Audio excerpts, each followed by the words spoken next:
अस्सलाम वालेकुम dear students. आज हमने लेक्चर नंबर 20 पढ़ना है, चैप्टर नंबर 11 का। आज हमारा जो टॉपिक है वो है रिफ्लेक्शन इको ऑफ साउंड। सबसे पहले हम इसकी डेफिनेशन करेंगे।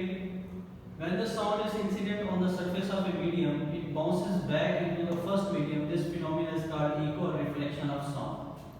तो आपने चैप्टर 10 में पढ़ा होगा कि जो वेव्स होती हैं उनकी रिफ्लेक्शन होती है। रिफ्लेक्शन का मतलब होता है, जो कीवर्ड होता है इसके लिए, तो बाउंस बैक। बाउंस बैक का मतलब होता है किसी चीज को टकराकर वापस आ जाना, इसको हम रिफ्लेक्शन कहते हैं। तो साउंड की भी रिफ्लेक्शन होती है।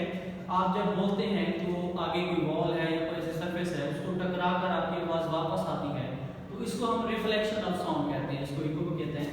तो इसको हम एक्सप्लेन करते हैं।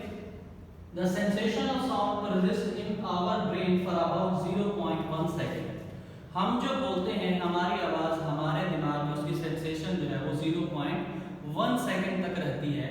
अब अगर हमने अपनी आवाज को दोबारा सुनना हो, जिसको हम रिफ्लेक्शन इको कह रहे हैं, तो उसके लिए उसका टाइम जो है 0.1 या उसके ज्यादा होना चाहिए। To hear clear echo, the time interval between our sound and the reflected sound must be at least 0.1 second. कम से कम जो है वो 0.1 सेकंड या उससे ज्यादा हो। अगर हम अपनी आवाज को दोबारा सुनना चाहते हैं, उसी को रिफ्लेक्शन कहते हैं। तो उसके लिए हम डिस्टेंस निकाल रहे हैं कि कितने डिस्टेंस पे वो ऑब्स्टेकल होनी चाहिए जिससे टकरा कर आपकी आवाज जो है वो सुनाई दे। मिसाल के तौर पर यहाँ पर हमारे पास एक बॉल है, यहाँ पर हम क्लैप करते हैं, मतलब यहाँ पर साउंड को हम जनरेट कर रहे हैं। ये क्लैप की आवाज, ये साउंड वेव्स जाती हैं, ये बॉल को ऑब्स्टेकल को टकरा कर वापस आती है। यहाँ पर लिसनर है जो उनको सुन रहा है। तो अब हमने ये मेजर करना है कि जो जनरेशन ऑफ साउंड है और जो हमारे पास ऑब्स्टेकल है, उसके दरमियान कम से कम कितना डिस्टेंस होना चाहिए ताकि हमें जो आवाज है वो सुनाई दे, क्लियर इको हमें सुनाई दे। तो स्पीड ऑफ साउंड हम नॉर्मल सर्कमस्टेंसेस में टेंपरेचर, नॉर्मल टेंपरेचर प्रेशर पर लेते हैं 40 मीटर पर second. Time of sensation at least हमने लिया 0.1 सेकंड। टोटल डिस्टेंस हमें कवर करना है। फार्मूला हमारे पास s = vt। v की वैल्यू 340 है, t की वैल्यू हमारे पास 0.1 है, तो हमारे पास आंसर आ जाएगा 34 मीटर। तो ये 34 मीटर वो डिस्टेंस है जो साउंड ने ट्रैवल किया, मतलब यहां से जाने में फिर वापस आने में उसने टोटल डिस्टेंस 34 मीटर जो है वो कवर किया है। तो हमारा डिस्टेंस जो है वो ऑब्स्टेकल से कम एटलीस्ट जो है वो 17 मीटर, इसका हाफ होना चाहिए क्योंकि इसने तो डबल डिस्टेंस कवर किया है। तो उसका हाफ डिस्टेंस जो है वो होगा 17 मीटर। तो एटलीस्ट 17 मीटर का डिस्टेंस होना चाहिए उस ऑब्स्टेकल से जिससे आप चाहते हैं कि आपकी आवाज टकराकर आपको दोबारा सुनाई दे।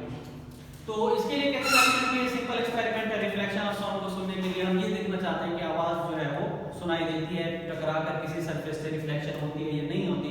तो एक सिंपल एक्सपेरिमेंट है। ये हमारे पास जो है वो वॉल होगी, कोई दीवार वगैरह होगी, उसके साथ हमने यहाँ पर टेबल रखनी है। उस टेबल के ऊपर हमने दो पाइप रखने हैं। हम चार्ट को भी फोल्ड करके रख सकते हैं, पाइप भी रख सकते हैं। ये दोनों हमारे पास पाइप हो गए। तो ये इनको तिरछा हमने रखना है, दोनों पाइप्स को। और यहाँ पर हमारे पास स्क्रीन है, कोई गद्दा वगैरह हो सकता है, कोई ऐसी चीज जिससे आवाज दूसरी तरफ डायरेक्ट ना सुनाई दे। तो यहाँ पर हमने स्क्रीन जो है वो दरमियान में इन दोनों पाइपों के रखनी है। तो यहाँ पर हमारे पास जो है वो क्लॉक हो गई। क्लॉक जो है यहाँ पर सोर्स ऑफ साउंड के तौर पर काम कर रहा है, उसकी आवाज हमने सुननी है। दूसरी तरफ लिसनर हो गया, यहाँ पर उसके एयर हो गया, वो आवाज को सुन रहा है। यहाँ से जो साउंड वेव्स जाएंगी वो इसको टकराएंगी। ये इंसिडेंट हमारे पास वेव हो गई। ये टकराकर जाने वाली जो है ये रिफ्लेक्टेड वेव हो गई। तो यहाँ पर हमारे पास ये नॉर्मल हो गया। यहाँ पर इंसिडेंट वेव और नॉर्मल के दरमियान एंगल ऑफ इंसिडेंस है, रिफ्लेक्टेड वेव और नॉर्मल के दरमियान एंगल ऑफ रिफ्लेक्शन है। तो ये दोनों बराबर होने चाहिए, क्लियर हमारे पास तब जो है वो होती है रिफ्लेक्शन। तो यहाँ से जो भी आवाज जाएगी इसको टकराएगी, टकराकर हमें सुनाई देगी। तो इससे जो है हम रिफ्लेक्शन ऑफ साउंड को सुन सकते हैं।